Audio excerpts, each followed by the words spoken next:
Good afternoon, everyone.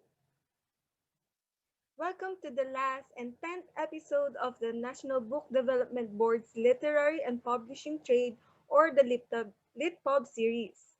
So, the National Book Development Board is an attached agency of the Department of Education with a mandate to develop and support the Philippine book publishing industry.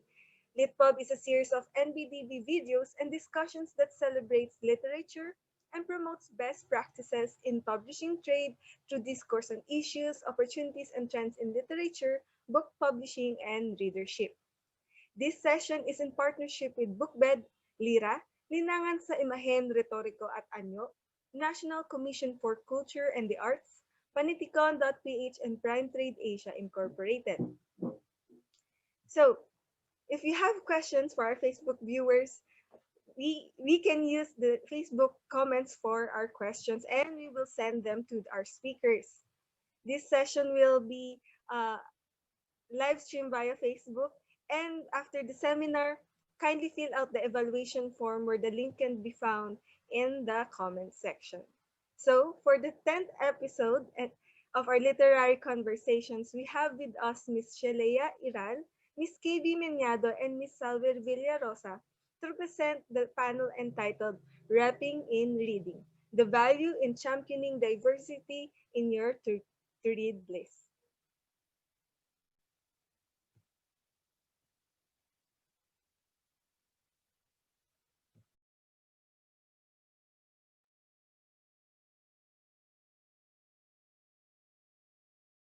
Hello, everyone, and welcome to our panel. Our panel is called Repping for Reading, and we're going to be talking about reading diversely or consciously becoming more diverse readers. I am your moderator, so I am Salve, and I run a booktube channel called Cuckoo for Books, and I'm also one of the team members of Bookworms Unite, which is a nonprofit that aims to foster the love of reading among the Filipino youth. So once a year we have meetups, events. Last year we held our very first author event, which was for Randy Rabay's Patron Saints of Nothing. And today we have two speakers, KB and Shealea. Hi guys! Hello! Okay, so hi, I'm Shealea. I'm from Shut Up Shealea, where it's a blog where I talk about books, media, and lifestyle. I also founded a Caffeine Book Tours, which is a freelance tour company that aims to connect marginalized authors and the readers that they're trying to represent in their stories. Hi, Shealea, and hi, Salve. I'm KB. I'm first and foremost a reader. I'm also a creator and editor, and I'm also the founder of Bookbed, which is a community that does all the things you mentioned and more. So basically, we talk about books and support creators, especially our very own Filipino and indie creators. So we have book drives, we have a platform for writers and readers and other sorts of creators. Welcome, guys! Let's make this chat or this panel really just more of a conversation. So like we'll all butt in, we'll all contribute. But first, let's define what does reading diversely mean. The definition I learned being in the bookish community for about the past 5 years is those who are POC authors. I think KB shares the same definition, like those who share an experience different from yours, and the diverse books that are not the ones in the mainstream. So LGBTQ stories, POC authors, those from marginalized communities that aren't within the history of media usually traditionally been given the spotlight. And reading diversely means actively seeking out those stories that are not usually told. Yes. Sabi na lahat ni Salve. Salve, that's awesome. Did very well. Miss Universe answer. No, but you guys, I'm sure, like, I know Shealea has been a passionate advocate for, reading diversely, so I'm sure she has more to say on the subject. Okay, so I guess like to add, we can talk a little bit more about what does diversity mean in the context of literature, right? So in our everyday lives, when we use the word diverse, it refers to having a variety of different options available and you can freely select from them. So applying that to literature, it means that for literature to be diverse, there needs to be a wide range of available stories featuring characters and authors from all walks of life, including those that we rarely encounter on page. And historically, more often than not, these rarely encountered stories are experiences, stories from communities na hindi laging pinapakita sa mainstream sort of like, like media and such. So ito yung mga people of color, authors from the LGBTQ spectrum, those who fall in the autism spectrum, neurodiversity, those with disabilities, and so on and so forth. And so the larger call for diversity in literature is a call for equal accessibility and opportunity for those authors to have a legitimate platform that's as big, that's as accessible as those that have been, have been present for more privileged authors. And so on a more personal level, diversifying your reading means consciously consuming these stories about marginalized characters, especially those that are written talaga or come from talaga those who experience those firsthand. Yeah, simply put, just look at your bookshelf. If your stories there just look like you or about you, then you're not reading diversely enough. You have to go out and be proactive, kagaya nga ni Salve. You really have to look for them because at this time, sobrang daming content na nako-consume natin, na-encounter natin. You have to be smart about it and intentional. Parang I saw nga that tweet na there's so much info online that if you still don't know it, parang kasalanan mo na. Like, for you not to go out and actively look for it, because it's all available. Pero, for those who want to make that first step, ano yung first step nila, would you say, where do they start? Is it with the movies they watch, the books they read? What do you guys say to that? I think it's hard to think of a way that applies to everyone because I feel like, tayo, we all have different experiences kung bakit tayo naging diverse readers. So I guess I'm just gonna share mine and then from there, like, give tips na lang or something. So for me, it was a bit accidental. I've heard of like diverse books, right? And then I've heard of the call for having these stories out there, but it wasn't really something that really struck me until I read a particular book in 2018, and that was The Bone Witch by Rinchipeko. So this is it's not the first diverse book I read, but it is the first Asian-inspired fantasy that I picked up. And I guess since it draws from Asian culture and is written by a Filipino author, it connected with me in a way that most books I've read didn't. And that was when it was the closest I felt to being seen on page. And then it was such like a huge moment for me because not only did this become my favorite book, but it also made me question a lot of things. Like it really encouraged me to reflect on first what is good writing, right? Like what is good writing? What does representation mean? And what's the impact of representation for people like me who've never really seen themselves out there? So it really made me question things. And from there, it was basically my starting point to being more critical about what I consume and whom I'm supporting. So I think the best way to start reading diversely is really to look for something that's close to home, something that is part of you or that you can see yourselves in it. And then from there, I think once you find something that connects with you, you're going to want more. And when you want more, you're going to find more. And then naturally, you're going to expand your reading. Yeah. Actually, the thing that took me by surprise was, for me, choose books na mako-cosplay mo as Filipino readers. Mako-cosplay mo for Halloween. Kasi I remember reading Asian fantasy for the first time and going like, wow, out of all the years of, reading about Annabeths and Hermiones and, na, okay, I guess I can cosplay them, but I can't really look like them. And then reading Asian characters and like, wow, pasado ako for Halloween, So for me, that was my entryway into reading more diverse books. But what about you, KB? What do you think the first step should be, or what was your first step? Wait lang, na ako dun sa sinabi mo na hindi natin kamukha si na Hermione, hindi ba natin kamukha si Darna? I mean, meron naman tayo superhero of our own. Siguro somehow, I started young kasi nung bata pa lang ako, lola na ngayon. But bata pa lang ako, supportive na kasi yung parents ko in terms of exposing us to different things. And by different things, I mean etong mga comics, o 'di ba, buhay pa. So naghanap ka ba, Shealea, ng fantasy? Eto na, yun yung mga una kong nabasa. Tapos syempre, may dahil nga I grew up in a religion practicing family, mayroon akong Bible stories. So, yung sa mga books na nakikita ko na iba yung itsura nila sa akin. Tapos yung mga nandun, nakita ko rin na iba yung itsura nila dun sa iba ko pang nababasa. Nung grade school din, ewan ko kung sa schools nyo, merong dumarating na mga publishing houses, tapos bebentahan kayo, meron kayong listahan. Pag uwi sa bahay, di ba, check mo to, pabili, gusto ko nito, ganyan.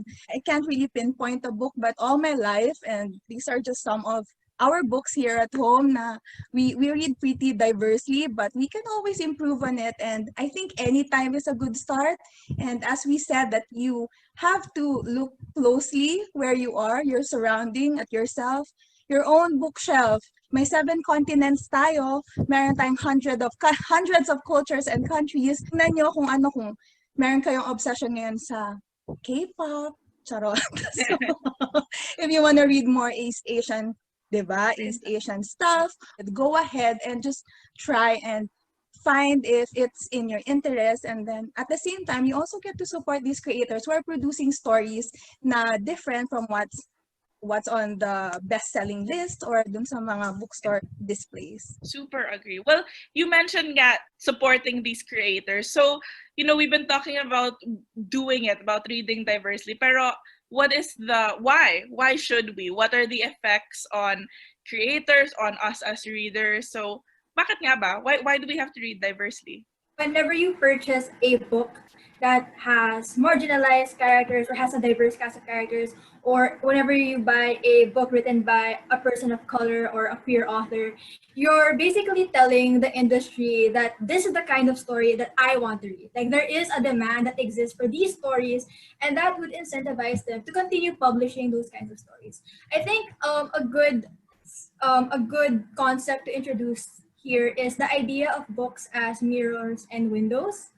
So essentially, books can be mirrors in the sense that whenever you pick up a book, the character or their experiences reflect experiences that you yourself have had in your life, and you can see yourselves in them. And then on the other side, books can also be an opportunity for you to see a worldview that's not yours. So it's like, you're inside your house, you open a window, and then you see the outside world that's not your own, but there's something about it that you can connect with or something that you find interesting. So having said that, the problem with, for example, if we publish the same books with the same stories and the same narrative and basically the same experiences, you're basically offering the same mirror for everyone to use. And the problem with that is that we don't look the same. Like, tayo mismo tayong tatlo, we don't look the same. And you don't see yourself represented in like all the mirrors that you pick up. It can be frustrating, diba? Kasi nga the point of it is to see yourself. And when you never see yourself, it can be frustrating. And on the other hand, when you read the same books, you're basically staring at the same view. It gets tiring, right? And then you also get frustrated. I think a good example of this is, outside of books is, I don't know about you, but I grew up with Disney. I'm a proud Disney kid, even though Disney is a corporation that we don't want to support. But I grew up with their books. I grew up with their movies pala.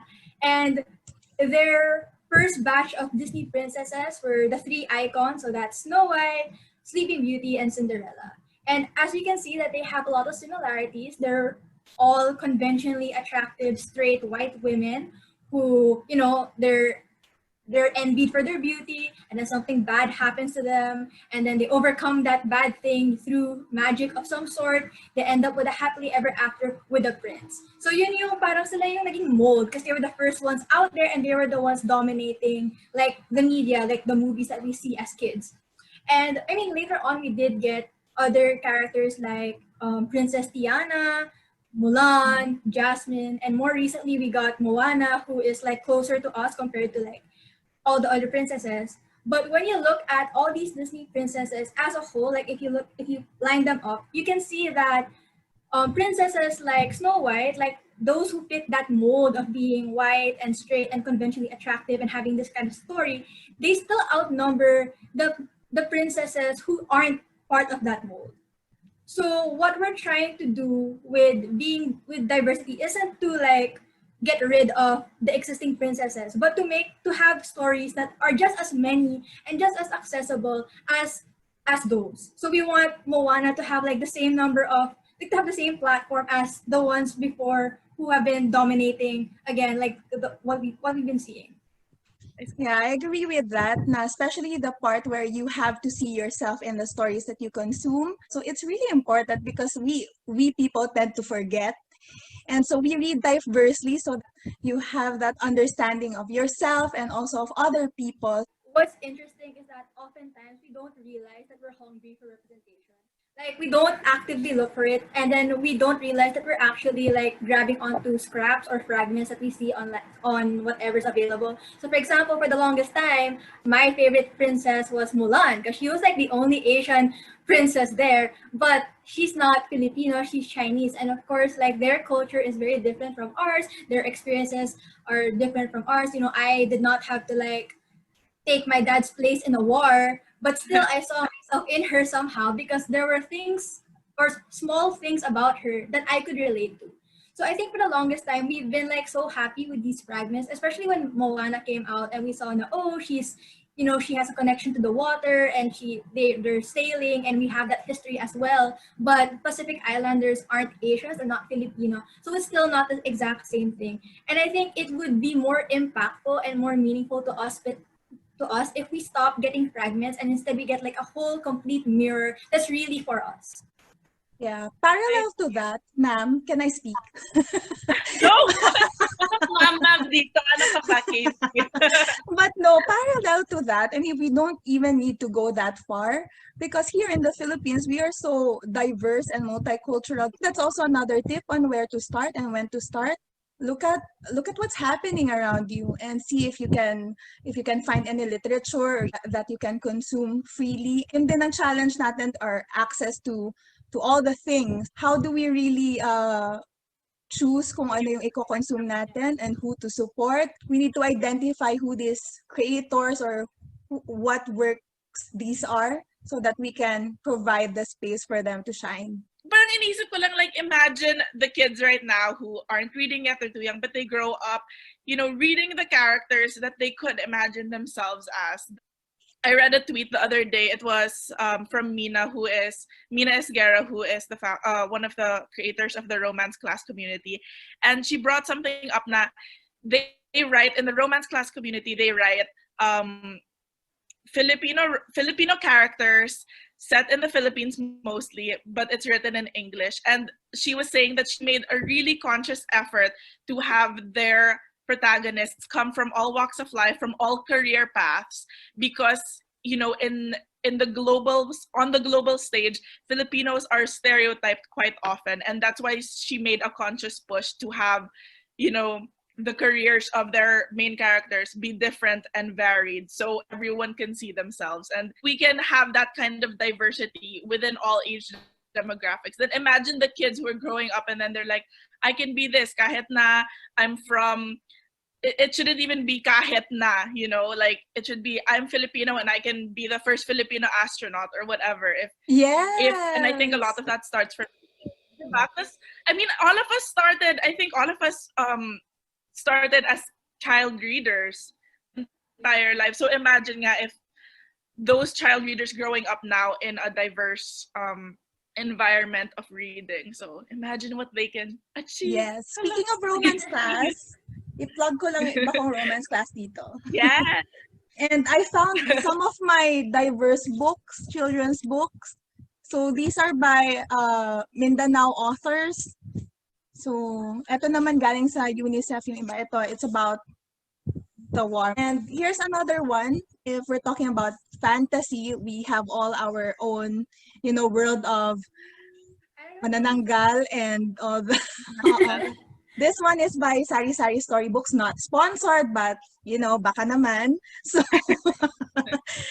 may translation to ng English at saka Cebuano. So, this would be fun for kids. So they can also learn Kapampangan, Cebuano, Ilocano.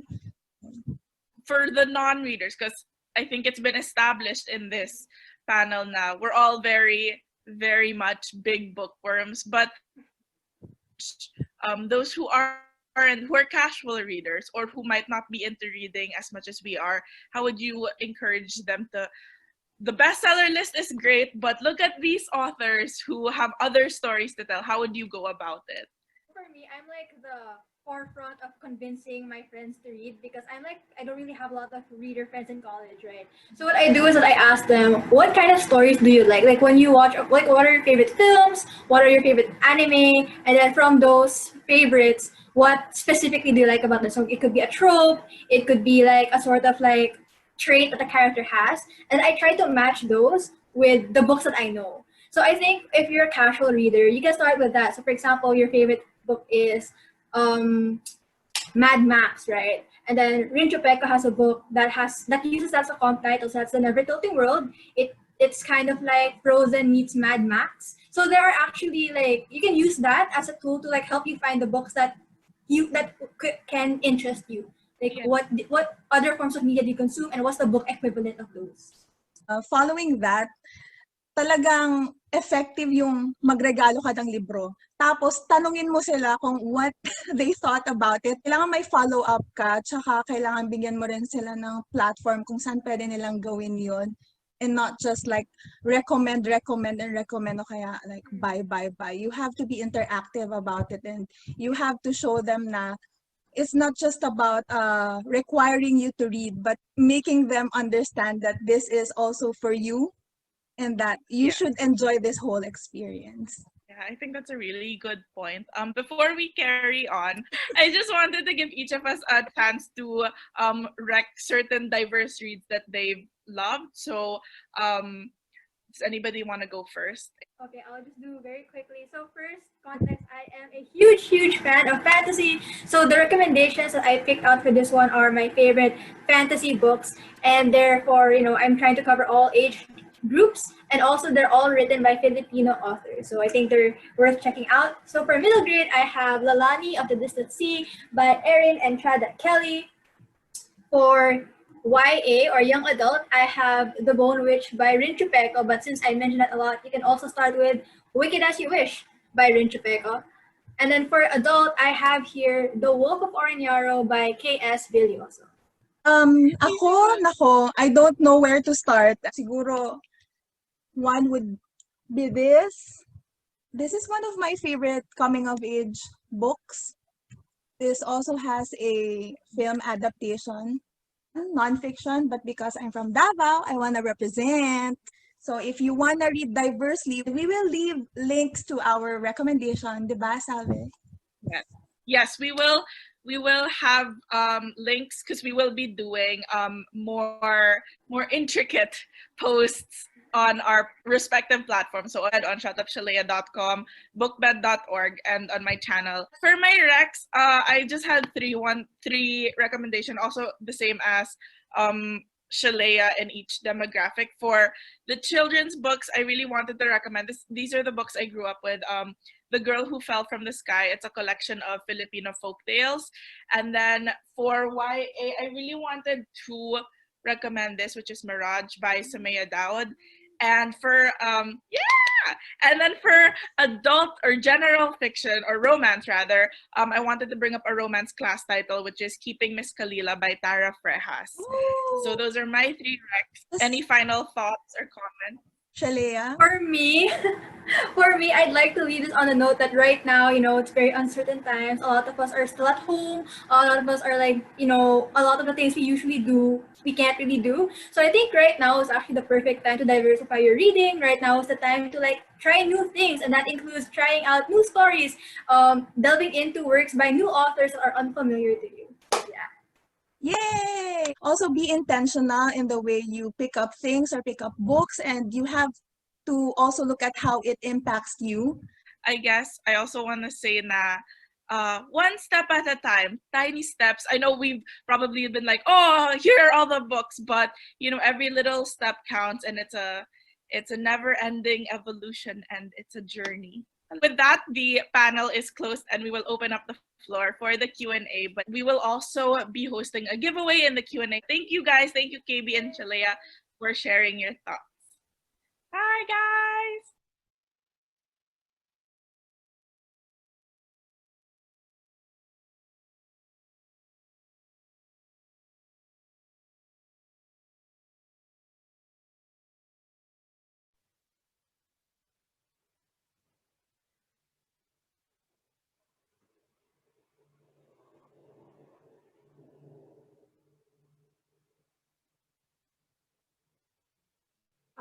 So may we call on our speakers, Miss KB, Miss Salve, and Miss Shealea. Now we can start our question and our answer portion. The floor is yours, Miss Salve. Hi, everyone. Hi, KB again, and Shealea. So we're opening up the floor now for Q&A for those watching on Facebook Live. So if you guys have questions, please feel free to ask in the comment section of Facebook Live, and then we'll ask it over here.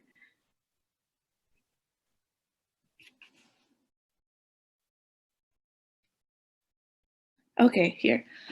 So they want to know, what are the challenges book communities are experiencing now, given there's a pandemic, and how do you promote books and reading?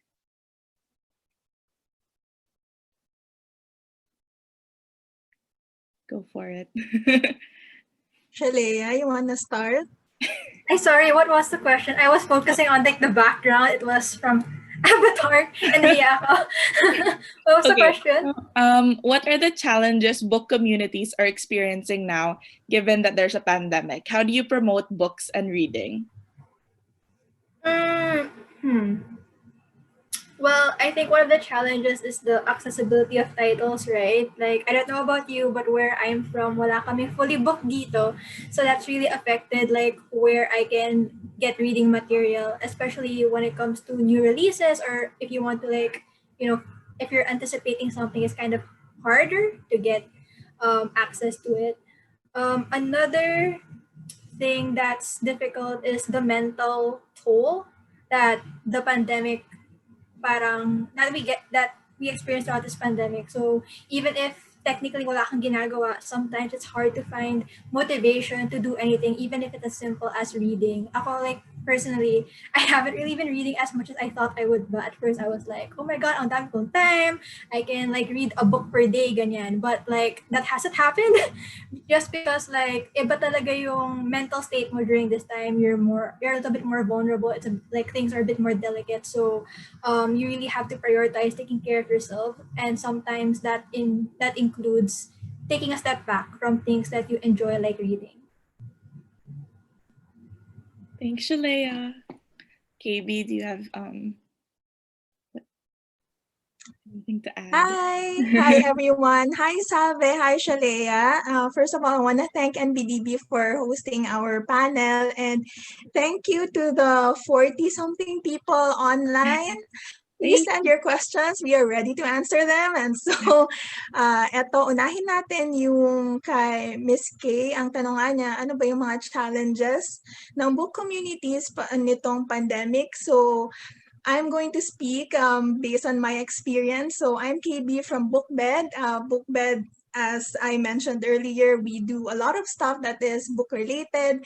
So meron kaming annual book drive, meron kaming mga face-to-face sessions na mga parang book club discussion. So syempre, affected yon kasi we are not really allowed to go out and meet other people. I mean, we are allowed to go out to get our essentials, but reading isn't really tagged as essential. So that's another mountain to climb for another day why reading is not essential. But in terms of overcoming those challenges, of course, we are trying to connect with fellow readers, even authors online. At ayan na nga, andito na nga tayo, di ba?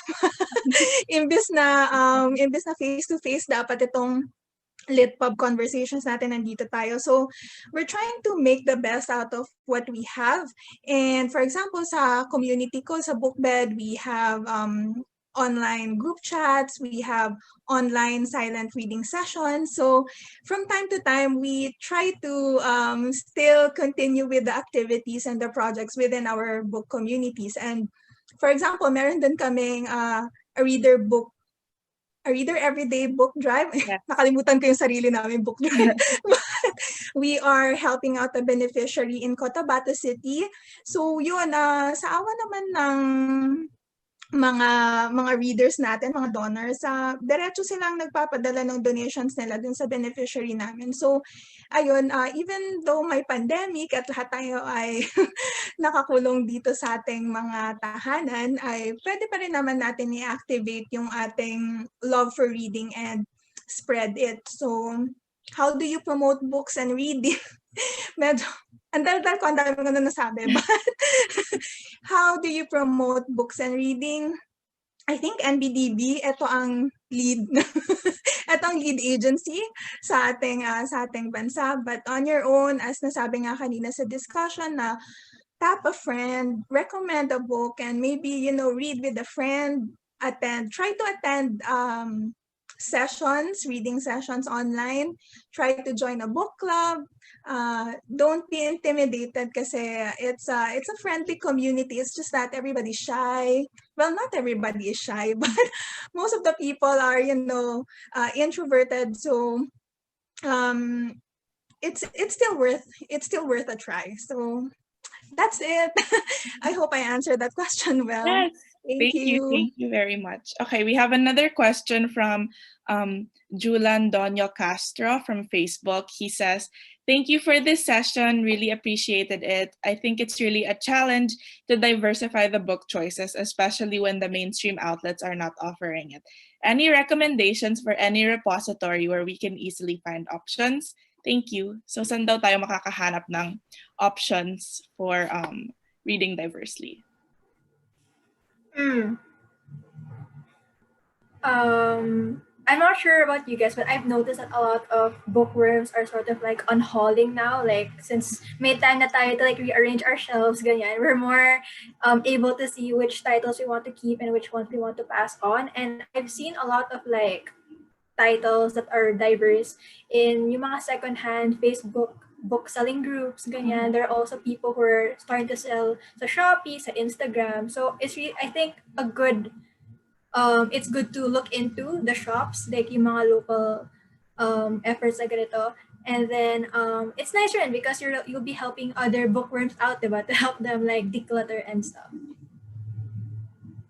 Yeah, I agree with what you said about the Facebook pages, right? Because actually I get a lot of like local book recs from just joining Facebook book communities, which is what also KB mentioned earlier. Like, just make friends, and Facebook is very helpful, and social media I think is very helpful also to look for sources for that. But KB, do you have another recommendation for us?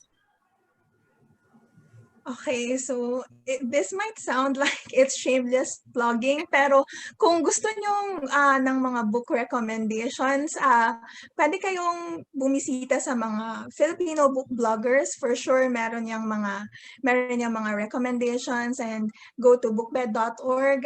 We have all kinds of books there. Meron kaming internationally published, merong mga locally published, tapos meron ding TradPub, meron ding IndiePub. So ayun, I think when it comes to diversifying the book choices, you have to actively seek for it talaga, kagaya nga nung sinabi ko kanina sa presentation, because it's not that it's not easy to come by, but promotions wise, not just self-published authors, but the diverse authors struggle in terms of spreading the word about their books. So it would really help if, for example, if you have a friend, yun na lang talagang kaibigan mo, diba? If she talaga, ginamit ko, if they have a book coming out, then, diba, why not talk about it? Why not buy it? First of all, diba, buy so that you support her financially right away, kasi it's not a joke producing something out of the pocket, and as most diverse creators do. So I think that's the easiest way to do. Search within your network if there's anybody you can help, and then go from there. So yun. Thank you, Julan. Thank you also. I also think it's important to acknowledge that books can come in so many formats now.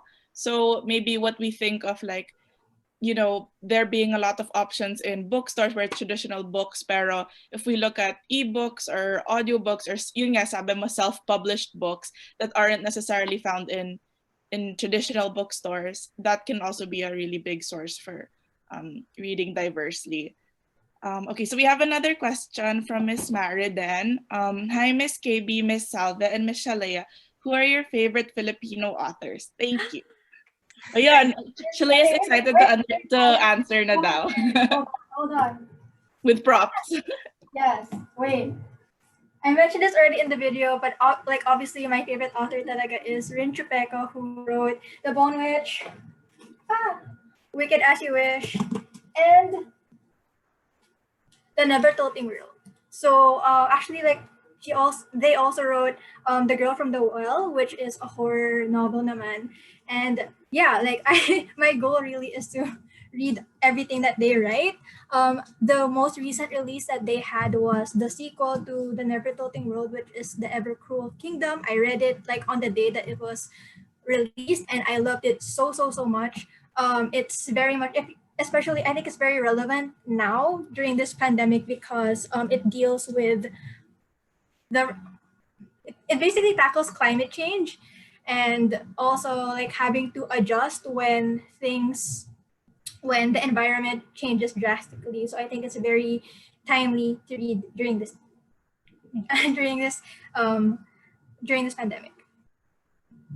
Thanks, Shealea. Actually, I think your campaign is working on me, because I've also started reading Rin's books. I have this sequel now. Actually, after we filmed the pre-recorded session earlier, when we filmed it like a month ago, I went and got the sequel, not to The Bone Witch.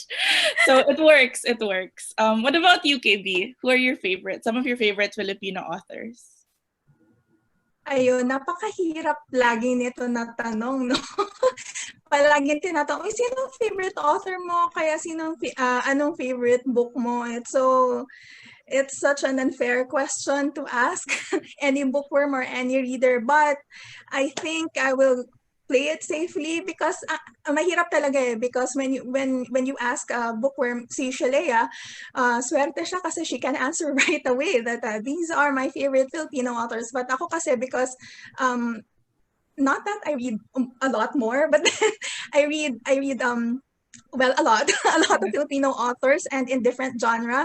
So when you come to me and ask me, what do you, kunyari, Miss Mariden is asking, sino favorite Filipino author mo na, Miss Mariden, saang, aling genre, what age category, pupunta ba tayo sa trad-pub or punta tayo sa self-published authors? Kasi maganda rin talaga na diverse rin yung recommendation na ibibigay mo. And also, not to miss out discussing ang dami nating online platforms for writers na sobra, Wattpad, Radish, kahit sa mga sarili nating mga book blogs. For example, sa Bookbed, meron din kaming mga pinapublish na mga submissions by aspiring authors and, writers talaga. Kasi when you write, you're already a writer. So there's no need for anybody else to validate you because you write. Except if you want to publish because you want to get a beta reader and an editor. But that's another topic. So, ayun, haba ng sinabi ko, wala akong na-recommend. But I hope you visit, I hope you visit our blogs kasi our work will reflect the authors and the works we support. So visit bookbed.org, visit Shut Up Shealea, visit Cuckoo for Books because we will have even more recommendations there. Can I quickly recommend a you. few more? Go I'm for so it. No, Can I go for it. quickly recommend a few more? Like they're like within reach. Go, Shealea. So okay. So two more authors that I want to recommend. First is Randy Ribay, who wrote I this was gonna say. very gripping contemporary novel that tackles the drug war here in the Philippines. So it's from the perspective of a Filipino American teenager who comes here and to learn the truth behind the death of his cousin. Tama, cousin. So it's been, I don't know, I'd like to think it's like highly acclaimed. I think former Senator Lima, basta yun, si Dalima, she read this and also liked it. So I don't know, I really like this, especially because aside from talking about something so serious, it also talks about what it really means to accept your identity, your culture, like what's the baggage, and also what are the good things that come with claiming that as part of your identity. And then I also want to recommend My Fate According to the Butterfly by Gail D. Villanueva. This one's a middle grade novel naman. It follows a 12-year-old girl who's very superstitious. And then a week before her birthday, she sees a black butterfly. So she's like, oh no, this is an omen that I'm going to die soon. So it becomes her mission to bring her family together before before she meets her death. And in the process of doing that, she uncovers the terrible realities of the drug war as well. And then finally, I have here a book that I'm giving away on my blog. It's Ignite the Stars by Maura Milan. Maura Milan is part of the Filipino diaspora, and this one has an East Asian protagonist in a sci-fi duology. And basically, si Iya or Aya, she's a criminal mastermind. So this one's very, I don't know how to talk about it without giving spoilers, but it's very exciting, it's very gripping, and I am like so mad that not a lot of people have been talking about this book because it's really just amazing. Thank you, Shealea. So if you guys want to have a chance to win the Ignite the Stars, then you can check out her blog. And she's hosting the giveaway there. But for now, we have more questions. Oh, Miss Maridin has a follow-up question. How often do you guys read books? Salve, you first. Oh, me first. I try every day to read books. Sana. And then I keep like a page count for myself. But trying, especially now where it's just really at home, I try to read every day. That's it. Mabilis lang nasagot. KB, Shealea. Si Salve. Ay, go ahead, Shealea. No, you go first. Go na. Ayun, yun nga, everyday talaga. I think the reading habit or any habit, you have to do it every day for it to become a habit. Kasi otherwise, you're just gonna forget about it. And actually, yun talaga yung classic na tanong, no, na how do you sustain the habit of reading? And I always tell people, you have to commit to it, Char. Arte, but it's true. You have to commit to it. You have to make time for it. But one tip that I can give Miss Mariden ulit, kasi mukhang marami siyang tanong, Miss Mariden, you have to be intentional about it. For example, if you're familiar with online things that can help you progress with your reading, marami kasi dyang mga bingo challenges, o kaya merong mga reading list, o kaya mga most recommended books. So yun, pwede kang pumili doon, tapos ilista mo na siya. So that actually helps, organizing your to be read pile. Tapos kung may time ka pa talaga, kung may energy ka pa, maybe take out a journal and actually write your thoughts about reading o kaya dun sa mga books na binasa mo. And even going on Twitter, since we all live online na. So since yun na nga, nandito na tayong lahat sa internet, as the youth calls it. Wow, lola na talaga ba? But yun, some people live tweet their reading experience. So that helps you get inspired or motivated to, maganda yung binabasa niya. I guess I should also do that, or yun. So you feed off other readers' energy para ma-inspire ka to get into that more regular habit of reading. Ayun. Thank you, KB. Thank so, you. Oh my gosh, dumadami yung mga Q&A natin or Qs. This one is from Jam Hey. What are your thoughts on the stereotype that Filipino books are only pocket books or Wattpad books? How do you think we can shine more light to other diverse titles?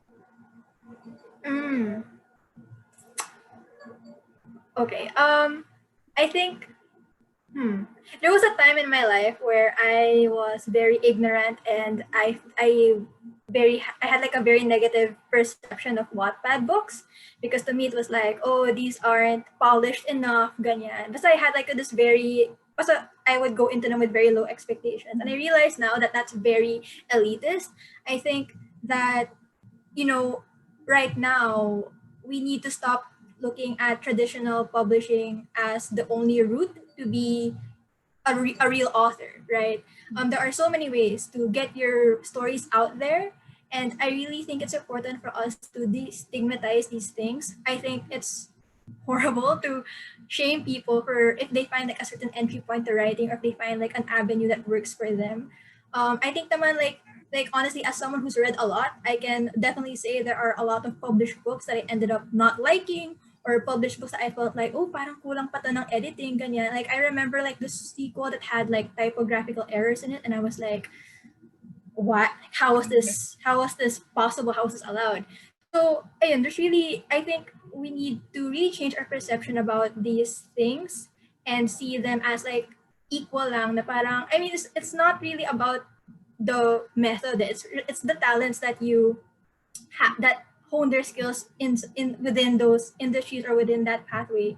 And I think it's important for us to nourish them so that we can step away na rin from this stereotype na, oh, hanggang dito lang tayo. Like, we shouldn't be ashamed if our books are from Wattpad, if our books come from indie publishers, or if they're self-published, kanya. Like, books are books. And by the end of the day, as long as you're, as long as you're reading, as long as authors are getting recognition, like, what's wrong with that?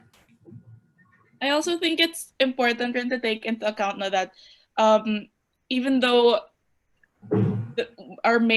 most of the language of education is English now in the Philippines, a lot of people are still more comfortable reading and conversing in Filipino or Tagalog or other dialects in our country. So parang for me rin, pocket books could be the way.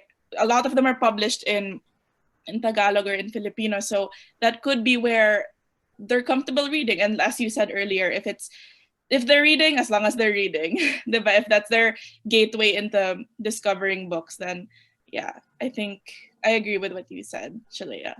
What about you, KB? You have another insight on Ayun, nasabi niya na naman lahat, pero dadagdagan ko na lang. I have a very personal experience when it comes to Filipino pocketbooks and Wattpad books, kasi nung high school, yun yung binabasa namin during chemistry class, during jump class. So, hindi nakikinig sa teacher, nagbabasa lang ng mga romance pocketbooks. And actually, what are my thoughts about it? My thoughts are all positive, especially if they actually take the step to yun nga yung niraise na concern ni Shealea na these stories need further polishing. It's not that they're bad, it's just that they need to be, for example, they need to be beta read, they need to be beta read, they need to be reviewed, copy edited, and proofread. So that's the challenge that these Wattpad authors need to accept. And yun nga, alam nyo, they shouldn't be really ashamed kung sino man yung mga ashamed na Wattpad writers. Sila, these are the biggest authors in one of the biggest authors in the Filipino let's say literature community. Kasi when you ewan ko kung nakapunta na kayo sa mga Wattpad events, pero sobrang daming tao na para bang, Standing diba? room only. Super. Yes, parang dumating yung BTS. Wow, naisingit. Naisingit. But yun nga, they have the largest following. So yung mga stories nila hindi lang naman about romance or not about YA. They tread on so many themes and so many topics that it's kind of difficult to look kung alin yung uunahin mo kasi it's so diversified and it's such parang Pandora's box but in a very wonderful way. Kasi pag pupunta ka doon and then you jump to, kasi they're all categorized and they're all tagged, diba, accordingly to what the story is about. So pupunta ka doon, ang dami mo nang makikita. And sometimes these Wattpad authors, they jump from being published online or self-published into nakukuha sila ng mga traditional publishing company and their stories even get adapted into a movie o kaya a series. So hindi mo talaga pwedeng i-put aside to, especially when we talk about reading diversely in the Philippines kasi yun nga, napakalaki ng role na ginagawa nila. And if you look at the statistics, ewan ko, among my friends na nga lang or even in my small reading community, when you ask them, oh, saan ka nagbabasa ng mga stories ngayon? Wattpad, para madali, diba? So, see, you don't even need to go to the bookstore and buy. You just have to go online. I mean, buy your data para sa yung cellphone, tapos magbasa. And how do you think we can shine more light to other diverse titles? First of all, you need to support them. You need to support them by buying their books, by reading their books, and talking about their books.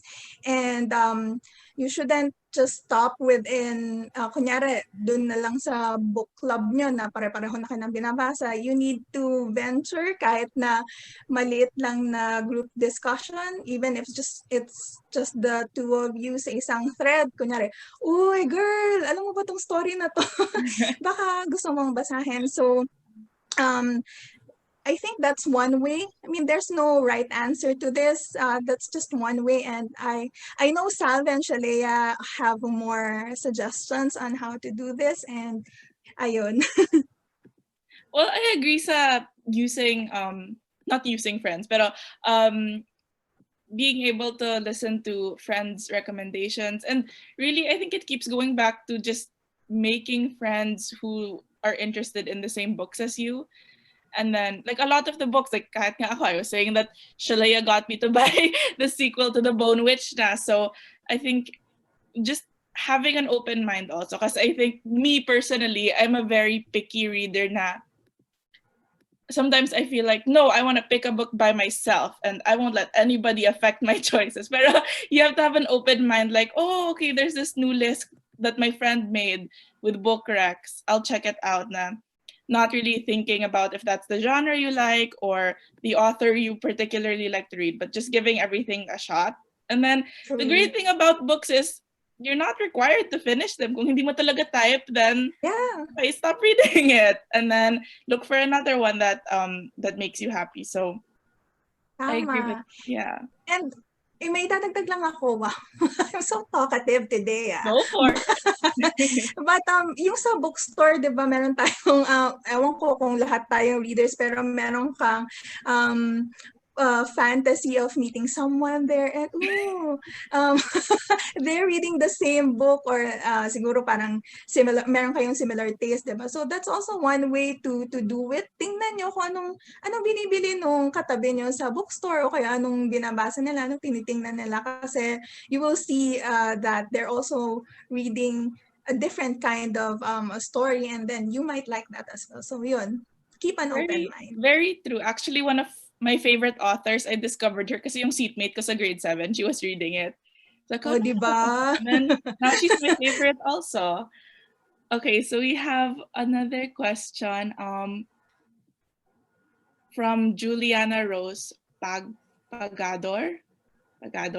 Hi, Ate KB, Ate Shealea, and Ate Salve. Thank you so much for this session. I really enjoyed the discussion so much. My question will be, what makes you pick up a book? What are things that interest you in terms of story, content, etc.? Hmm. There you go. Okay. For me, well, I'm not gonna lie, the covers kind of affect my decision too. Like, I really like pretty covers, but mostly, I'm interested in the themes that are parang mentioned in the synopsis. So like when I look at synopsis, I think about what themes will they discuss. So is there a discussion on imperialism, ganyan? Are we seeing like a certain trope in this book, ganyan? And then if it's like something that I like or I find fascinating or something that I usually find enjoyable, that's how I know that, oh, I might pick this up. But like I also really rely on recommendations as well. One of my biggest tips is to find people whose taste you can really trust. Na like if they like something or if they like say something about this book, you know that it would work well for you as well. So for me, that's Kate, and and a lot of like It and also. right. So basically, like my friends from the community, other book bloggers, I have like basically a short list of people. Now, the first thing I do when I find something that interests me is I go and see if they've read it as well. And then if they did, then great, I have something to go by. If not, then I'll try to research a little bit more. And mostly, I really look at the themes because I am super interested in how they're discussed within the book. So it's really more of that. I think it's really important to know what you like and what you don't like. Parang ganun, like what's something that you will immediately read, what's something that will make you hesitate to pick it up, or you're still kind of interested in it. So parang may varying levels of interest kasi yan. So it's very valuable if you know what those are for you. Yes, I agree. I have a short list naman for me of tropes that I like to check out. So I also think that knowing what you like also in a way helps you discover new genres that you don't necessarily always read books in. So for me, for example, if I'm personally more comfortable with history and fantasy, but if there's a trope that I commonly see in those two genres that I see bigla in a sci-fi book, that will make me want to pick up the sci-fi book too. So if there's family drama, or one of my favorite tropes is actually twins, when twins are in books, tas sila yung bida. I just find them so fascinating. Pero that's just one of the many tropes, or if you like chosen one stories, or just knowing what you like in books, and also the cover. I know we're not supposed to judge a book by its cover, pero I do. But that's just me. What about you, KB? We all do. Okay, we can admit that we are superficial in that way. Pagtingin, parang hindi to bagay sa bookshelf ko, so siguro pass muna ako nito. Pero for Juliana, what makes you pick up a book? For me, it's hard, no? Kasi I read a variety of books, from children's literature to young adult to adult fiction, non-fiction I also read. So I think it's a balance of knowing what I want, kagaya nga ng sabi nila Salve ni Shealea, and knowing what I don't know about, kasi that will really deepen the way you deepen reading experience and further your growth as a reader. Kasi when you just keep reading everything that you enjoy and you like, then you'll get stuck. I mean, you'll be an expert of that genre, but then if you want to pick up more books, then I think you also need to explore. So yun, if yun nga nasabi namin na we like looking at pretty books, but if you can go past that and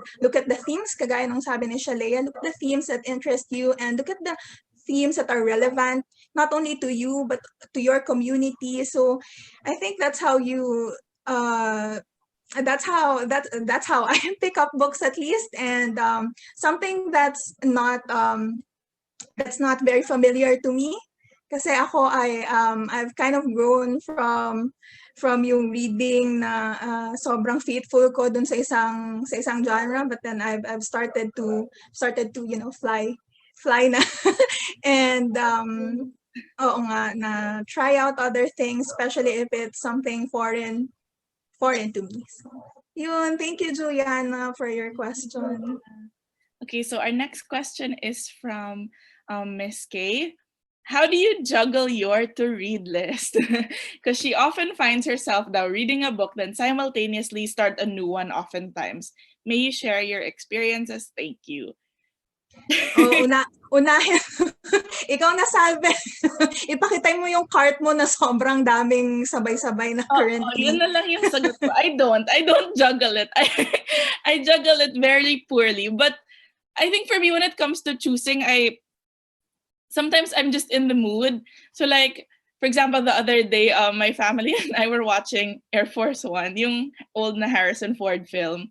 And then that got me in the mood for an adventure book na medyo sci-fi. So kahit na hindi sci-fi yung Air Force One. But then, so when I finished my current book, I go, okay, what will I read next? So I also want to read a book that's set on a plane, on a spaceship, na may adventure. So that's how I choose my to-read list. Pero I don't manage it very well kasi marami akong hindi pa nababasa sa kwarto ko. What about you, KB? How's your to-read list going? Ayun, bago ko sagutin, si Shealea muna kasi para mas masaya. Okay. Laglaga na to. Okay, much like Salve, I juggle my reads very poorly. I recently got a book cart. I have it like here. I'm not sure if you can see it, but it's behind me. And I put all the books because I've noticed that most of the books that I read are ebook formats, just because like I'm able to get new releases as ebooks because they get sent immediately to your Kindle. So so a lot of the books that I do own, I haven't read yet. It's very shameful because I wake up, I look at my books, and I'm like, oh no. So what I've been trying to do is to put all the books that I haven't read yet sa cart na yon. So it's like a TBR cart, and then I'm very much a mood reader kasi. So for me, like if I'm in the mood for something, I try to look for something that fits sa TBR cart ko, and then I go from there. But I'm also guilty of trying to read multiple books at the same time. So I wouldn't call myself an expert talaga. But I do think it helps segregating the books that you have read versus the books that you haven't read yet. So that, for example, if you want to pick up, say, a fantasy book, you know agad which fantasy books you own but haven't read yet or haven't gotten to. I agree. Okay, so our general consensus is we don't juggle it well. True. I'll just add to that.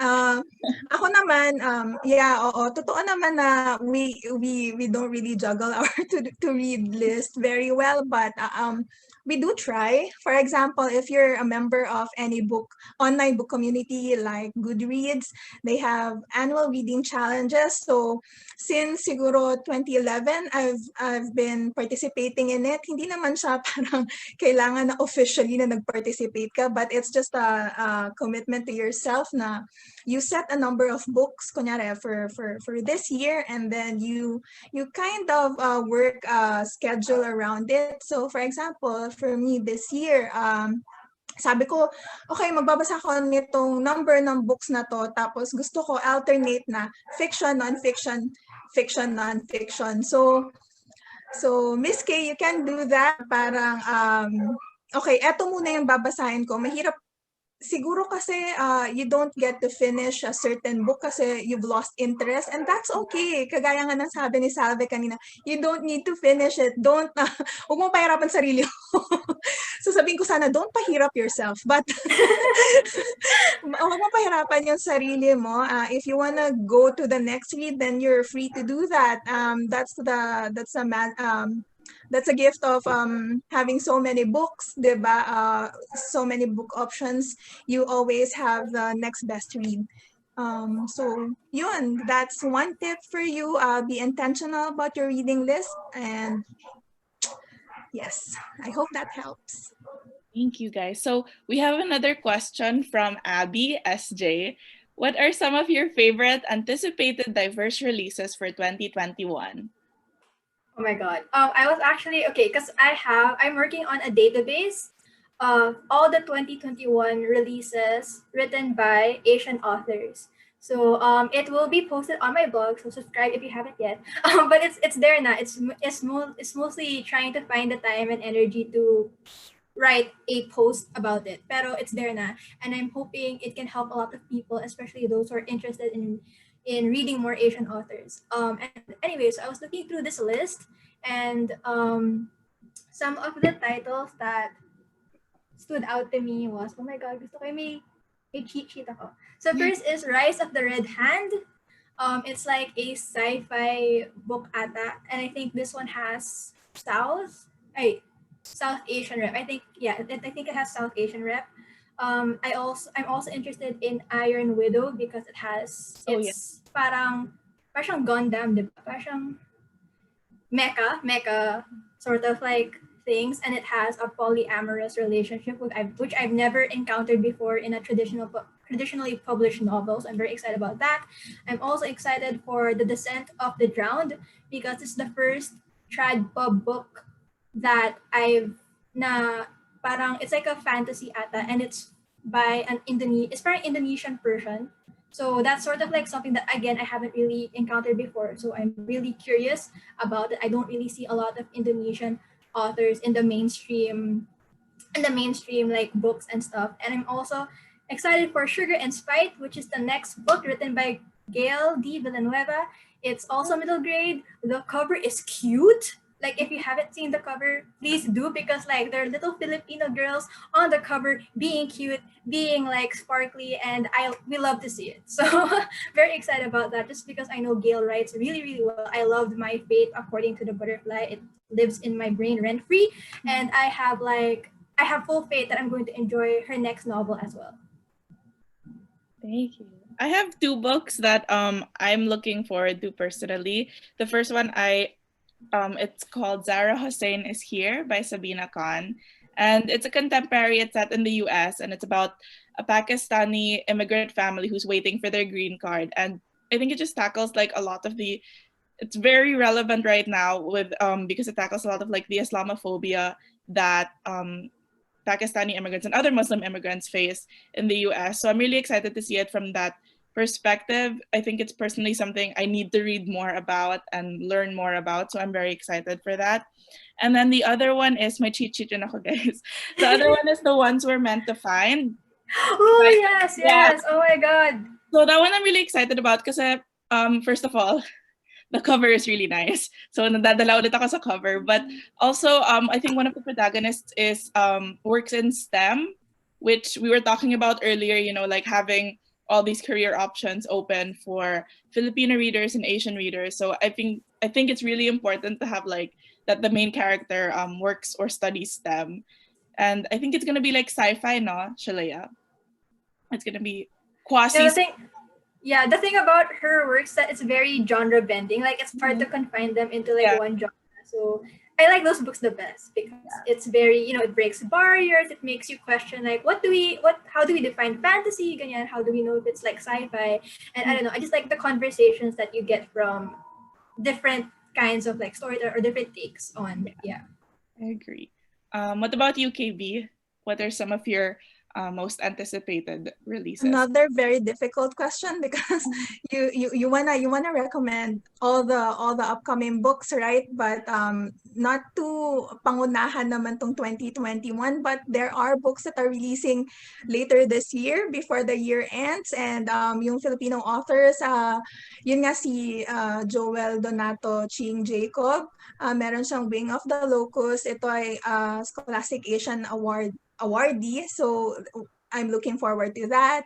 I'm also looking forward to the print edition of Carla de Guzman's Sweet on You. It's a Filipino Christmas novel, trad pub by a US publisher, and Actually, so many others. Meron din tayong yung mga kaibigan natin from the Comic Cat, from Comic-Con. They're always releasing something. So it's really worthwhile to look at yung mga sarili nating comic books and mga graphic novels. I'm always looking forward to those. So shout out sa mga komikero natin na palagi nagpo-produce ng very, what do you call that? Very impressive work. So yun. Yes, I love it. So now we have the same question from two different people, Beatrice and JM Cabral. We're talking like we're not talking to them sa group chat now. But their question is, what advice would you give someone who has been in a reading slump, or how do you overcome your reading slump? Okay. For me, I have been in a sort of reading slump right now because I just had a lot of adjustments on my part. I started working, so it's been like having to adjust to this new routine. And currently in my routine, I don't really have like the time to really dedicate to reading. One thing that I recommend is that if you feel like you need to take a break from books, just do it instead of like forcing yourself. And what I like to do is that I like to reread my favorite books. And then because usually after I reread them, it's kind of just like going through like, cause like the thing about rereading your favorite books is that you know you love them, like you know you're going to enjoy the experience, and then coming from that really good experience, you kind of want to like look for something, right? Like for example, when we didn't have electricity because of like the typhoon, I spent the whole week binge rereading all of Rinchipeko's books. So I started with The Never Tilting World, and then The Bone Witch, and then currently I am rereading Wicked As You Wish. And it's been super helpful. I've been able to like insert other books in between my rereads, just because like for example, there's like a bodyguard romance in The Never Tilting World, and then afterwards I'm like, oh, I like this pala, like I'm in the mood for this pala, so I'm going to find something that has that as well. So I think it's really helpful to like read something that you know you like, and then from there you'll have like you'll naturally gravitate to something similar, and then from there it's a matter of just like regaining the habit. I agree. I reread when I'm in a slump too. I reread favorite books. So agree with everything you said. Do you have anything? What about you? How do you get over your reading slumps? Same, but also I try to read something short and sweet, and children's books always work. So I pick up something na hindi ako mape-pressure to finish, and hindi rin ako mape-pressure sa theme, because you know children's books they have simple storytelling, so it really brings parang once nag-start ka na, you know for sure na makakarating ka sa the end. So tapos hindi ka masyadong it inspires you in a way, because children's books are almost always they almost always carry good moral lessons, so kaya uplifting messages, so that really helps. And Bea, you don't have a reading slump. I see you every day. I see you every day posting about books that you just recently finished, so please share your tips, okay? Kaya yata kailangang mag-share ng tips. Oo, di ba? Okay, so we have a next question from Sir Jason.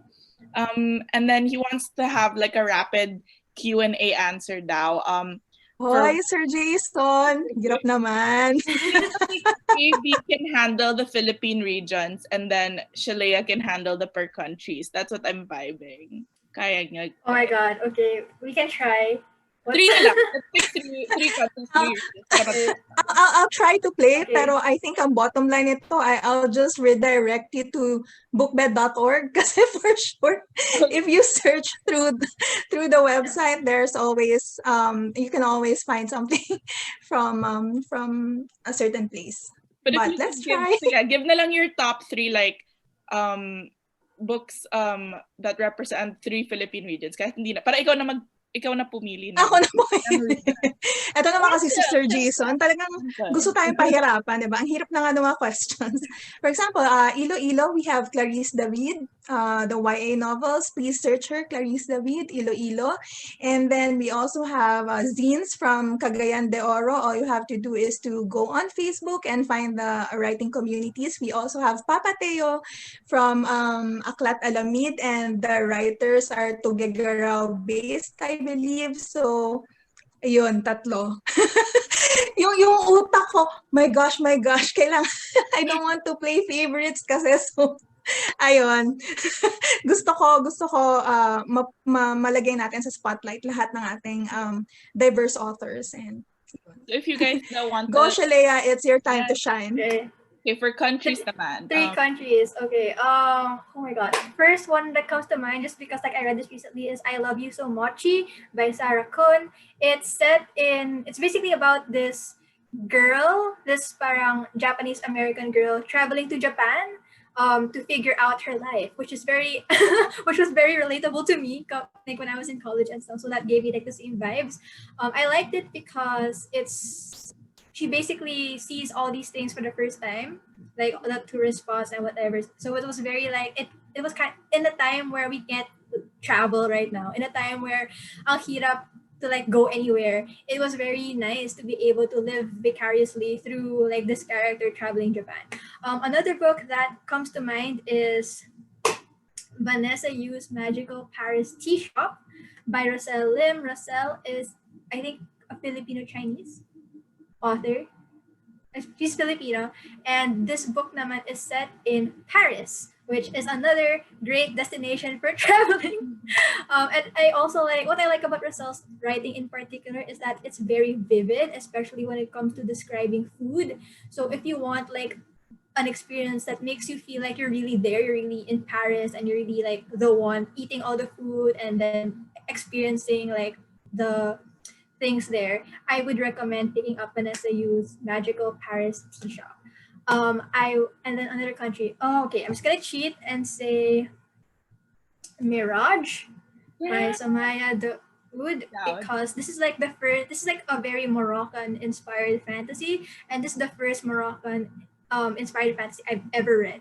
So when I think about that country, this is really like the first that comes to mind. Okay, I did it. Congrats, you guys. Okay, so JM has another follow-up question. Do you guys have any go-to LGBTQIA plus book recs worth checking out? Does it have to be released already or pwedeng anticipated?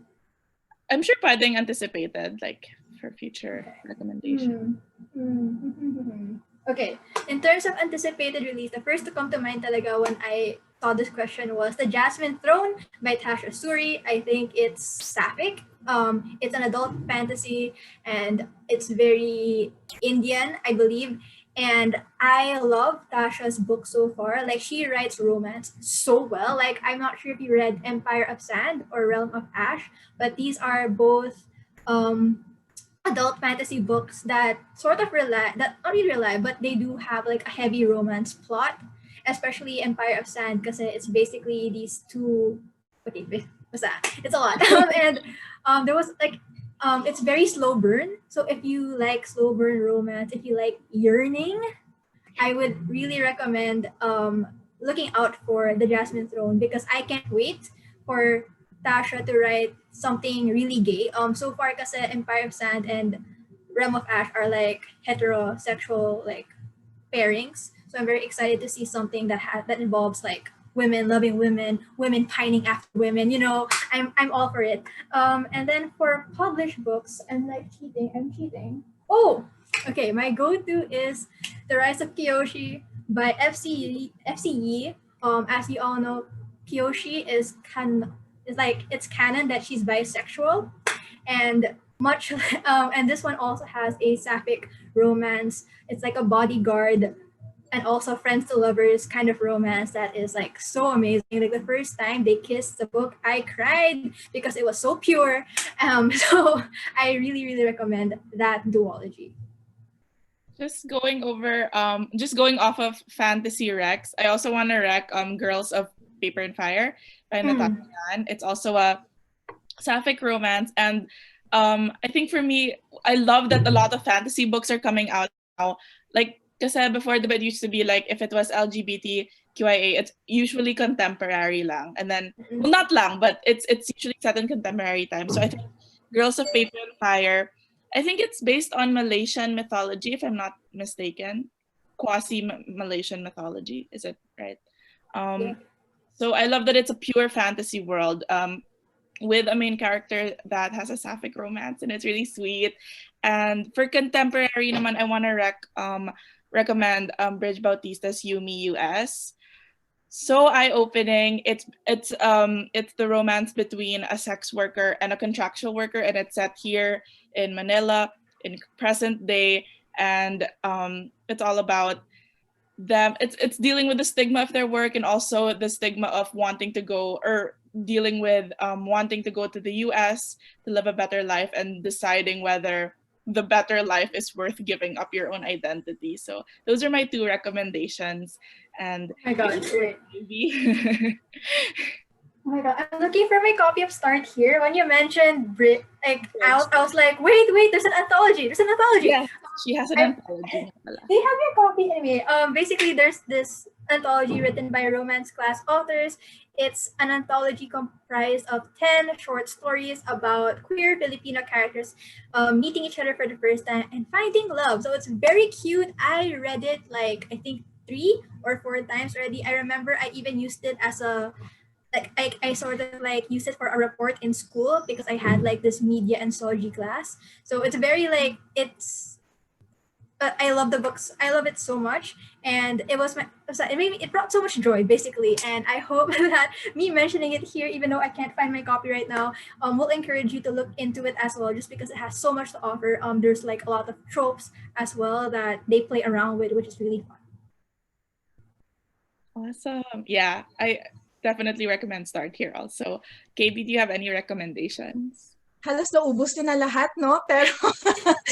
Pero I think I'll follow through that na lang. Nung Start Here anthology, I'll go local. So yun nga, na-mention na if you go to our blogs, we've written about it, we've talked about it. So yun si Bridge Bautista rin. Meron din siyang older book niya, Don't Tell My Mother. So please check those out. And then yun, speaking of Start Here, I just wanna, this is not a book recommendation, but Denise May P. Season, one of the authors from the Start Here anthology, she created the Boys Lockdown series on YouTube. So please check that out if you really want to get into LGBTQIA++ stories. Let's support our own Filipino creators. So, yun. Thank you, JM. Mas marami pa siyang Rex kaysa sa atin. True, JM knows more. I was like, JM, ano ba? Like, JM, why are you asking us when we know you have like so much more to say? Dapat ikaw yung nandito. Oo nga, parang si Bea. Okay, we have a question from Thank you guys for sending questions, right? Thank you. We have another question from Sir Jason. What percentage of books that you've read are printed books versus ebooks? So I'm gonna go first because I mentioned this already a while ago, Okay, that majority of what I read are ebooks talaga. Like, I own very few books. I read very few, but like not as much as Salve. Not as much as Salve or KB. I have like the least number of books. And among those, I haven't read a lot of them. So and then what I'm doing right now kasi is to parang read books as ebooks. And then if I like them or if they become my favorite books, that's the only time I'll buy hardcover copies, because I realize now that I prefer hardcovers or physical copies if I plan on rereading. And also, ebooks are easier to take notes in. So as you know, as a book reviewer, I kind of need to take my notes and I don't want to start writing in my books. So ebooks talaga ako. And yeah, I think if I were to like give a percentage, it would probably be like 65-35. So 65% being ebook, just because I rely on them more. And also in terms of like the review copies I receive from publishers, but most of them are like digital copies. So ebooks rin sila. Thank you. Sorry, I don't know why may lag yun sa akin. Thank you. I'm so caught up. Yes. Okay. Ako naman, I think 70-30 in favor of paper books. But before this year, it was like 90-10. And then actually this year lang ako like super into reading ebooks because of the digital copies that publishers send, but also because obviously it's harder to go out now and just go to a bookstore. So I've really been trying to utilize my Kindle this year. So pero 70-30 pa lang ako, but I'm getting there. What about you, KB? I think 50-50 rin, but before I also read audiobooks. So Sir Jason, baka naman pwede tayo mag-special shoutout to audiobooks because it's also a form of reading. That's also a reading material. So yun, there's a misconception that sobrang luma na nito and I don't know why we're still talking about it. Basta any story or any story that you consume, whether it be in the form of print or ebook, then it's all reading. So yun po, percentage. Wow, may math talaga. Thanks, KB. Okay, now we have a question from Patricia Camille Anthony. Hello, thank you for this session. Her question is, what kind of storylines or themes would you like to see in future books? Do you want to go first? Sure. For me, it's not something that doesn't already exist with books today, but I think just more of it. Parang I want there to be a day where we see Filipino rep and it's not, whoa, oh my gosh, but it's more like, yeah, this is because the world, yeah, as we were talking about in the panel, isn't just 100%, Caucasian American or European. The world is very colorful. So I'm looking forward also to the day na it's just, yeah, there's another Filipino book by another Filipino author coming out. And also a lot more for me personally, a lot more of mental health rap. I think it's so important nowadays. I think especially now with the current pandemic, a lot of we need to take care of our mental health more than ever. And I think finding it reflected in books now and in the future will be very helpful indeed.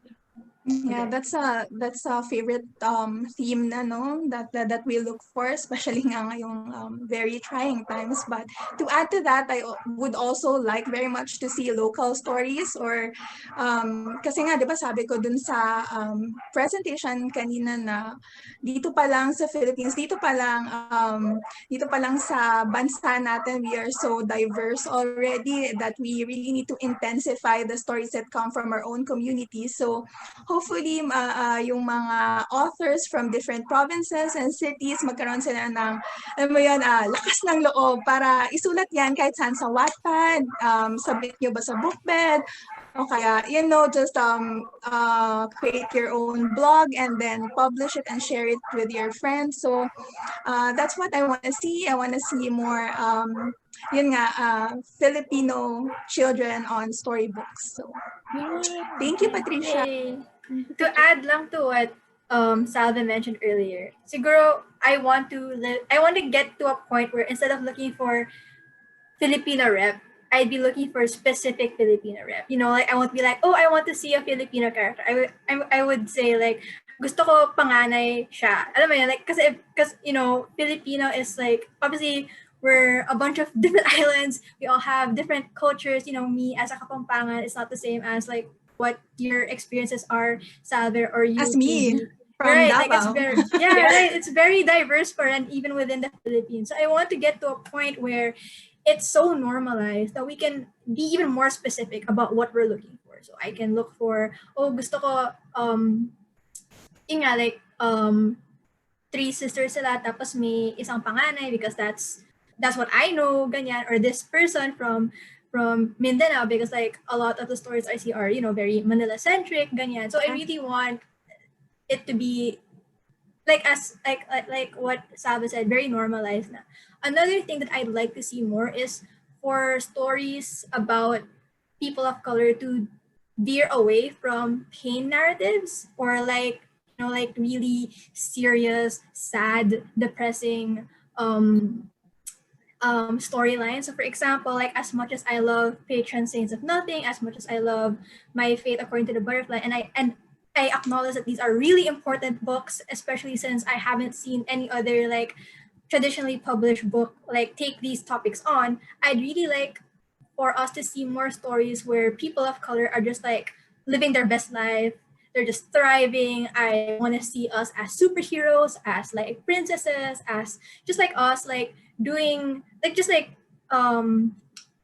maybe just celebrating what we have and whatever. Like I Yeah. remember reading Slay by Brittany Morris, and even though it does tackle like some heavy themes about like race, anti-blackness and stuff, it also celebrates the diversity within the Black diaspora, which I really love. It brought me so much joy. I also remember You Should See Me in a Crown, which was also very uplifting. So I want to see more stories that are more about uplifting Yeah. POC, and then showing and just us having our best lives instead of just like educating other people or showing na oh ganito yung like here's how we're being oppressed, you know what I mean? More joy is what I'm trying to say. I love that. I think, well, yeah, it makes sense. It makes a lot of sense. I think that will also depend sa society that we all live in, because of course we need to put into the spotlight all these struggles so that we can, win over them and then rejoice and finally give everyone the happy ending that we all deserve. And yeah, tama, we need more low angst and people just succeeding. So let's support those kinds of stories as well. Yes, I love it. More joy, more joy. Okay, we have another question from Aretha May Capistrano.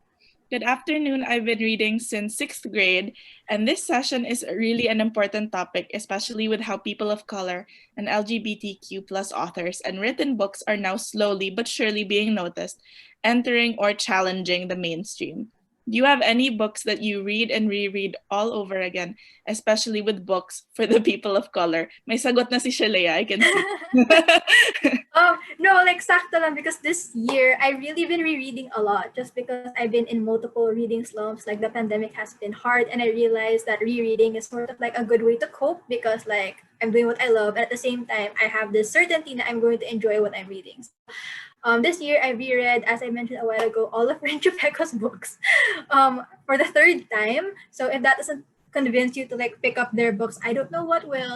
I also reread Jade City by Fonda Lee. This is a urban fantasy that's written for an adult audience. It's very much like The Godfather with martial arts based magic. So it's very, I don't know, it's very action packed. It's so rich. I don't know how to describe it without like without talking about it for an hour, but it's very much like if you're really into like crime, and it's one of those books na there's something that you can find that's enjoyable about it, parang ganun. Like if you're not into like politics, and it's a very political book, you can also appreciate like how it takes inspiration from real history within Asia, ganyan. It really deals with a bit of econ, a bit of martial arts, street fighting, ganyan. So it's really like so many things you can get from it. Another book that I reread is The Wolf of Aranyaro by K.S. Villarosa. It's my God, it's a painful book. It hurts my soul, but I like reading it. I don't know what that says about me, but like it makes me so angry, but I can't put it down. It's what I like about it is that it's very, how do I, Salve, help me. I've been looking for a copy. It's sold out. I can't help you yet. Oh my god. That's so funny though, because I got my copy as a gift from you guys. Yeah. I was also looking for a copy. March, yeah. Yeah. Okay. What can I say? The Book of Aranyaro. It's very Filipino. I just want to acknowledge that it basically goes. Parang it uses this premise of what if the Philippines was never colonized and we're all still in our little barangays or whatever, like little clans or whatever you want to call them, the small groups, and and we have to govern ourselves. Parang ganun yung premise na, and then from there, Kay created like this really amazing fantasy world, and it's very much like a character study. So if you're really interested in like the inner workings of characters, like what drives them, what motivates them, and then like what and how they grow, ganyan, it's like a really good book for that. another book that I reread, gusto kong dami. Yeah, I Love You So Much. I also reread that this year. And With the Fire on High by Elizabeth Acevedo. Um, With the Fire on High naman is like a very meaningful book to me personally because it has its protagonist is like a teen mom. So she's like a teenager who had a kid when she was like in first year or second year high school. And that's something that I've never really encountered before. And it's obviously it's a very taboo topic. And Mika said like I have really young parents. So it really I was reading this when I was still in my dorm, and it really made me miss my mom just because like a lot of Emily's experiences in With the Fire on High sort of like parallel to like how I saw my mom treated when I was younger.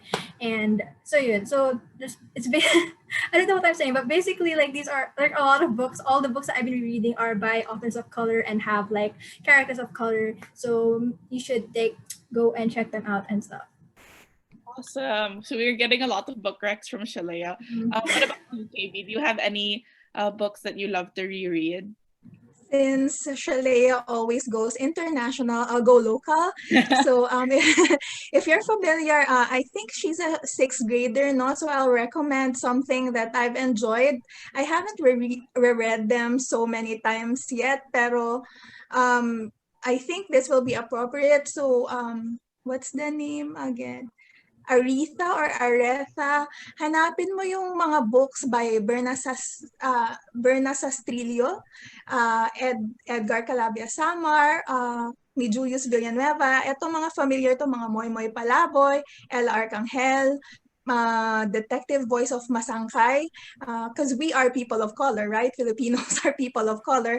And then there's something else that escapes me, but Aretha, I invite you to browse bookbed.org, and you can also add me on goodreads.com because I've been reading for a while. I've been reading since I was 6 years old, so it's really hard for me to pinpoint, especially if I don't, because I really want to recommend something specific and something that I think you would enjoy. And grabe, I'm just so impressed na kasi sobrang fresh for Shealea, sobrang fresh kasi nitong mga rereads niya. So for me, I'm afraid that I can just give you certain authors, which is I think also good kasi you can also not discover but explore their other works, and I'm sure you'll enjoy them, and I hope you do pick them up. So thank you, Aretha. Thank you, Aretha. We have so many questions, so thank you for sending questions, guys. Okay, we have one last question, and then I'm gonna open the floor to both of you guys because I'm gonna be picking the winner for our raffle. So while I'm doing that, I'll give the floor to you guys. From JM, he has one last question. For those who rarely get to read books now or make bookish content because of having to work a day job, what strategies or reading patterns would you recommend to ensure that they still get to read at the end of the day? The floor is yours, guys. Oh God, I remember tweeting the exact same thing very recently. I was like, "Hi guys, how do you balance reading and working a full-time job? Because I'm struggling." For me naman kasi like my goal has never really been to read every day. Like for me, what I do is I set a number of books that I want to finish within a month. Like for example, this month I want to read 10 books, and then my goal really is just to get to 10 and not necessarily having to read a book every day or something. And I think that's helpful for me because it lessens like the pressure on me to read. I don't like forcing myself to read has never worked. So ayun siya. And then one tip that I have for it's hard because I've also been struggling to make content. I didn't post for like 2 months just because like the adjusting thing to like the whole work thing has been but one thing that has really helped me is to write down a routine for me to follow. It doesn't have to be like super detailed. Pero for example, me kasi with my job is that I have to answer multiple timesheets because I'm reporting to different people every day. So it started with me trying to make sure that I don't forget a timesheet or a form that I need to answer. And then from there, it grew into like an actual routine that I try to follow every day. it's helpful because it gives yourself like you know how to pace yourself better. Parang ganun na. Sa morning, kailangan magawa ko to. Sa afternoon, magawa ko to. Sa evening, ganito siya. And pacing yours, and then, I don't know, for me, kasi like I'm really organized kasi. So routines or like writing stuff down has always helped me. I don't know if that will help you, but ayun siya, parang just trying to take control of the chaos in your life and make sense of it. It really helps. Okay, go KB. JM, sinabihan kang chaotic yung life mo. Ito yung problema ko mga sometime and years ago. So obviously I'm a little bit older than most of the people here. So I guess you just have to accept that you don't have time for it. And tama si Shealea na reading is a pleasure. You don't have to force, you don't need to force yourself, or you don't have to do that. Don't do it because it's not gonna be enjoyable for you, and it's gonna make you not exactly hate, but then dislike or have parang negative reaction to that certain thing. Siguro, of course, goal setting, and yun nga, that also works for me, structuring your day and even your month and see what you can do. But JM, just don't pressure yourself to produce bookish content when you can't. I think the love of reading is not a linear journey. Sometimes you'll have to let go of it. And I've learned that not the hard way. It was so easy for me because reading has always been something that was part of me. So it was natural. I didn't have to force anything. When you do get a day job, it changes. And for example, sa Bookbed, we all have day jobs. For me personally, I'm gonna talk about myself. When I was doing Bookbed in the first few years, I was working a full-time job and I was also earning my master's degree. So it was a lot, and I think if you're really passionate about it, then just create the time to do it. And it doesn't have to be anything grand. Doesn't have to be anything long. Doesn't have to be anything doesn't have to be anything relevant nga eh. I mean, just read one book and then write about it, and that's already bookish content. And that's the magic of books naman eh. You can always discover them at any time in your lifetime. So, yun. Nasabi na rin namin kanito, just commit to it, be intentional. I hope these tips work for you as they work for us. But JM, kaya mo yan. Fighting! Just to add na lang about creating content as someone who's been struggling with that, it also helps rin to have, I have a content calendar now. Thank you, Notion. So if you haven't yet, please use, I don't know, like I've tried multiple productivity apps and stuff, but like Notion has been like the one that's really stuck with me. And so I use it for planning out content that I want to write. And then aside from planning content, what I do is I sort of categorize them, which is like urgent, like if there's like a deadline talaga. For example, if I'm paid to write something, obviously kailangan kong unahin yon. If it's like low priority, then I can relax, ganyan. So it's really, I don't know, organizing really helps me because I get to see, I know how to pace myself. I also know which ones I need to do first. It doesn't have to be Notion. It can also be like a list, a spreadsheet, anything. Just write it down. Basically, like visuals really help when it comes to decision making or when it comes to like trying to make sense of things. And that's sort of been like keeping me afloat naman. So far it's been slow going, but I have been like getting into content creating again. It's also good to like if you have like an idea, no need to work on it right away. You can like write it down somewhere, put it in a notebook or something, and then get back to it when you're mentally, emotionally ready to sit down and work on it. So really just be kind to yourself, and then create a system that works for you, that makes sense of whatever's in your head for you, and then everything else will follow. I love that be kind to yourself is the note we're ending on. So before I ask you guys for your last thoughts, we put all of the names of the commenters, those who asked questions, to a randomizer, and my first place, second place, and third place. So what we'll do with the giveaway. So Shealea is giving away her copy of Mirage that we talked about. And then on my end, I have Choco Chip Hips by Agalia Nera and Rizal Without the Overcoat by Ambeth Ocampo. So these are the 3 books we're giving away. So our first place, the one who can pick first, will be Julan, one of the first ones who asked the question, si Julan Castro. And then second place is Arita Capistrano, and third place is Abby SJ. So congrats to all the winners. Yay! And then having you guys. So we'll just send you a DM. Congratulations. Now for KB and Shealea, do you guys have any parting words for everyone who is watching tonight? Oh, okay. So first, in case you didn't win Mirage, I'm also doing another giveaway on my blog, which is my signed hardcover of Ignite the Stars. So we can see here, it's signed. Yay! Pretty nice. I met Maura kasi last year.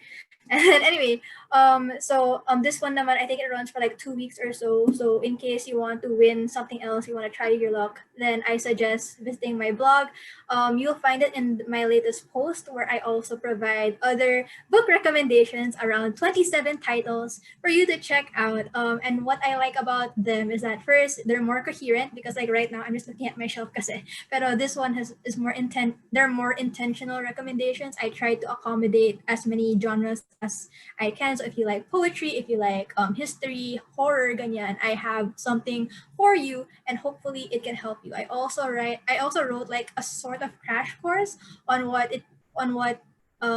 diverse books are, what does diversity in literature mean, and how it goes hand in hand with wanting diversity within the publishing industry itself. So yeah. Thank you, Shealea. What about you, KB? Parang sad naman pag last words. Oo nga eh. Let's not do parting. Sorry. Let's not do remark. parting, diba? I guess I'll make it short. Just visit bookbed.org, and I think our work will reflect naman what we do with regard to reading diversely, and also support our own people of color here in the Philippines. So support local, support Filipino creators, and try to read every day. And yun lang. Thank you guys for attending 1 this minute session. tayo before time, guys. Uy, Yes. right on time tayong nagtapos. Thank you everyone for spending Yay. your time with us. Thank you, Shealea and Salve. Thank you, NBDB. Shealea. Thank you. This is our first time ni Salve. Tama ba, Salve? Or second time mo? Basta yun. Thank you for having us.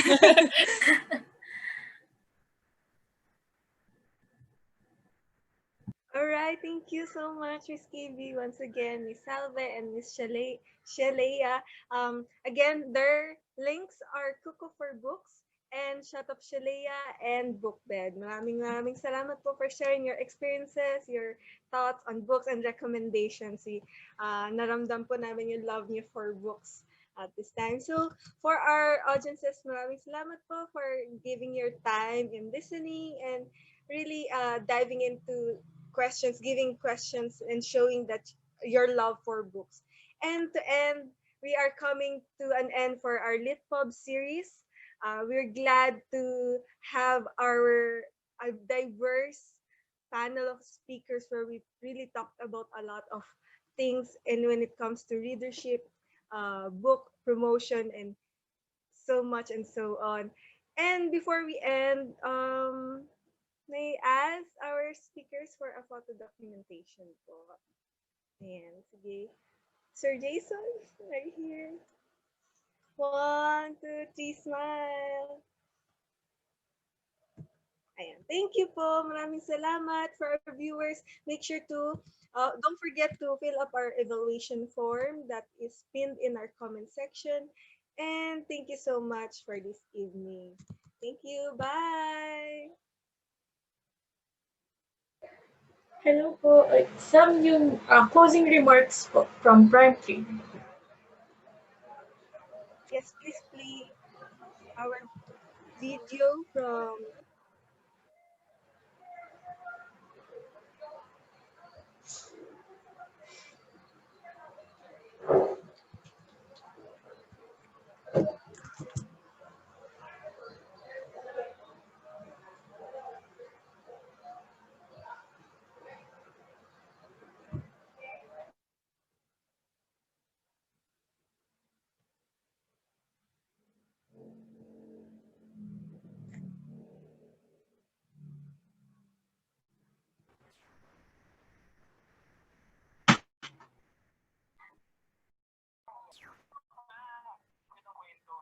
Go ahead then.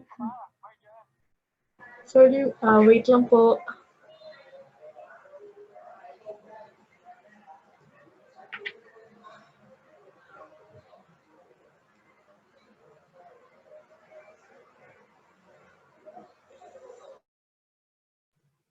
So while we wait for President Lawrence pre-recorded message for us all. Again, congratulations to our book winners. There it is. There's the video.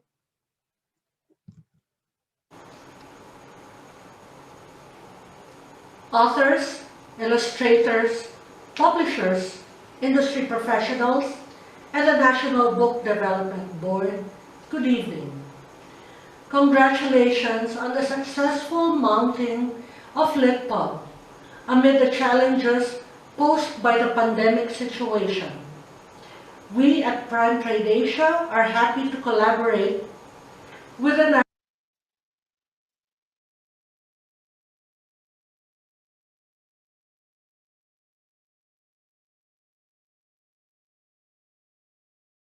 Sorry for the technical difficulties. Uh,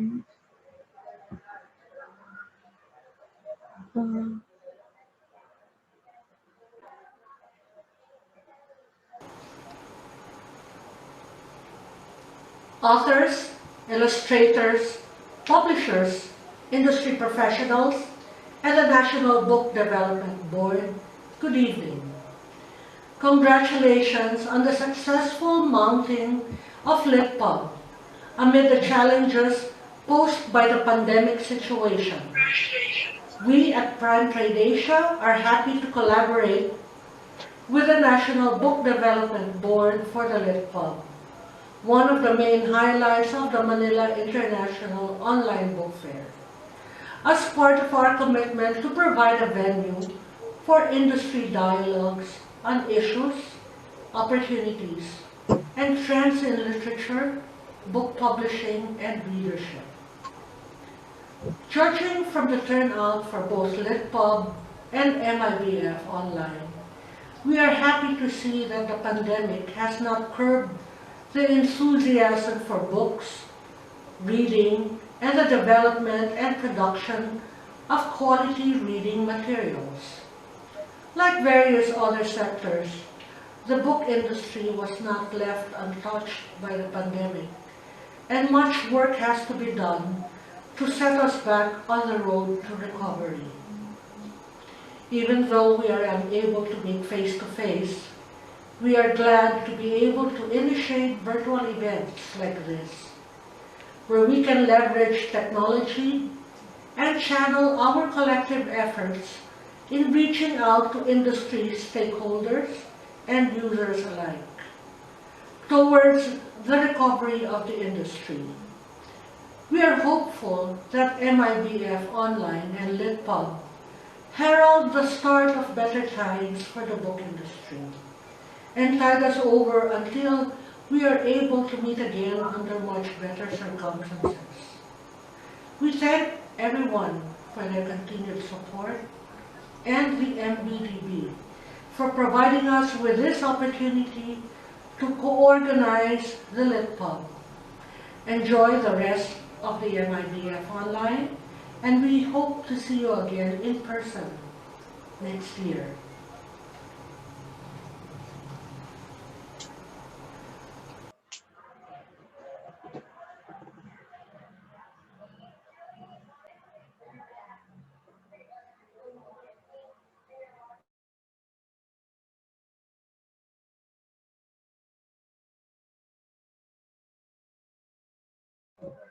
Ay, Sam, naka-mute ka. Okay, so that was President Lauren. Thank you so much for everyone for being here, and congratulations once again for Julan Castro, for Areta Capistranon, and Abby CJ. Salamat po everyone. Thank you and good night. Thank you po. Bye Thank bye. you po, Miss Salve, Miss KB, and Miss Shealea. Thank you.